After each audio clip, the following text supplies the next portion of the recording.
I was asked by people to review the Crash Bandicoot N.Sane Trilogy, and so I shall. I will be reviewing this under the pretense that most people watching this are because they never had a chance to play these games before. However, people who have played the originals will also be able to make some comparisons with this video as well, as they should be able to determine if they want to buy this game and play it or not. To begin with, most people don't know where Crash was born from, but Crash stems from the console wars period, where mascot games were in their height. Games like Arrow the Acrobat and Busby were still relatively good, but Crash was better. Developed originally by Naughty Dog, yes, the same company that created Uncharted, when the PlayStation arose, Sony saw an opportunity to stick it to Nintendo. Nintendo had Mario and Zelda, and Sony had nothing but a broken deal and egg on their faces over the Philips CDI. But they had the plans to the Sega Genesis through their Sega CD support add-on, and they had the plans for the SNES through their aforementioned deal of the SNES CD add-on. And so, when the PlayStation was born, Sony saw some developers and took the opportunity to help support the idea that their system was better. In fact, looking up a few commercials about Crash Bandicoot is pretty hilarious. Some can be shown where a man in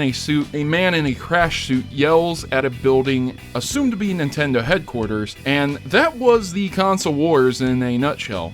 That commercial alone will explain pretty much how the companies worked back then. But from this arose a group of kids who loved this amped up, in-your-face, extreme 90s attitude, and thus Crash rose above most, just like Sonic did. For a long time, Crash was the face of Sony, and when you had a PlayStation, you had Crash Bandicoot. But that's enough of a history lesson for anyone going into this game to understand why Crash was popular and why this game is so big and deserved a remaster. Crash N.Sane Trilogy is 3 Crash games built into one PS4 game, remastered and available to those of us who don't have a PlayStation 1 right now. 2 of the biggest reasons to get this game are the support for HDMI and the 3 games in one on a modern system with the possibility of a physical copy. The original Crash games were constricted to a 360p and at most stretchable with some finagling to 480i or 480p, but without mods, no widescreen support, no HD, no HDMI, only composite cables with an audio jack or S-Video if you were lucky enough for that. Any type of finagling or modding just wasn't inherently present and supported within the original CD-ROM. Visually speaking, the game has been redone, remade, and this is not just a port upscaled or converted into HD widescreen. Crash has been given a facelift. I don't really like Crash's new look, but I also don't hate it, so take it for what it's worth, but I think he looked better being absolutely geeked out and tweaked out with jagged lines and jerky animations. It seemed to suit his character a lot better than what we have right now. There is something to be said for the original designs of game characters versus their newer counterparts, but it's my opinion and it doesn't destroy the game. The game itself looks great, and compared to the original, it's worlds above it, but still nothing to marvel over. The graphics do the job, but they're not why you bought this game. Controls have transferred over perfectly fine, as I enjoy the PS4 controller over any other iteration of the PlayStation controllers. This is a welcome change for me. I actually enjoy this game more because of the PS4 controller, and due to my absolute hate and disdain of the PS3 controller. And I didn't exactly like the PS1 or PS2 controllers either, they were just workable. So having the PS4 controller for this game, definitely an upgrade. Sound is perfectly fine, they didn't manage to screw up the music or the sound effects. If anything, it sounds better thanks to the advancements in the audio department. The story is fairly similar. There are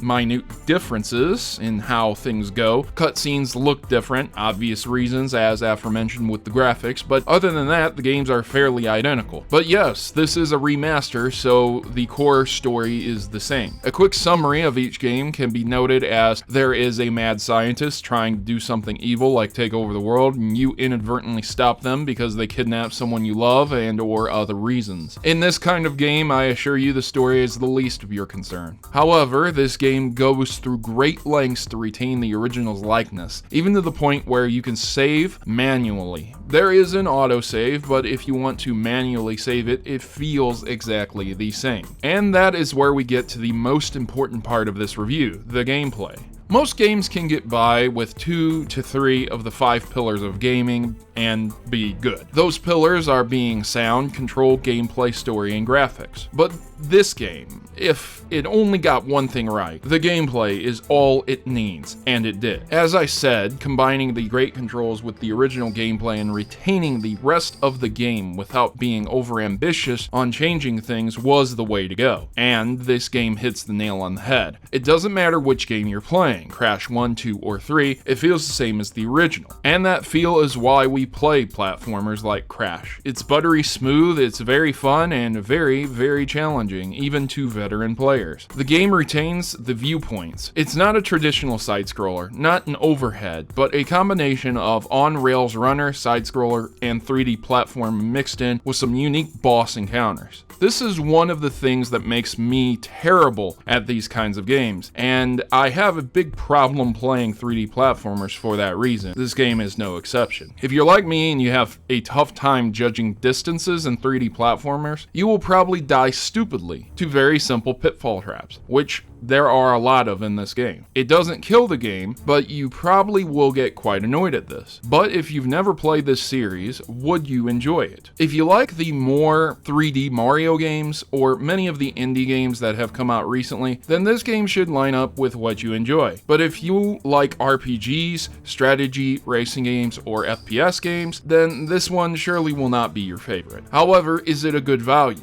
Hands down, yes, if you have a PS4 already. If you are going to buy a PS4 alone for this game, you can save a lot of money by buying the originals and a PS1. With the price of a PS1, memory card, and a game included, along with the Crash games themselves, you would spend just under $100, and again, be limited to connection type and resolution. But it'd be about 1/3 to 1/4 the current price for the PS4 Crash bundle. With that said, it depends on you and what you're willing to spend. At $40, that's roughly $13 per Crash game. So is it a good value? You tell me. I would highly recommend this game to anyone who failed to play them on the original systems, as they feel the same even if they don't graphically look it. The feeling is what matters. You can expect to enjoy a great challenge along with a decent amount of gameplay length as well, and if you're a completionist, expect to have many hours for your money. I hope you enjoyed this review. Please like and share this video with everyone you can, and let me know if you bought the game or you played the originals and which one you think is better. I've been your host Protomario, and I'm signing out. As always, good gaming, God bless, and thanks for watching.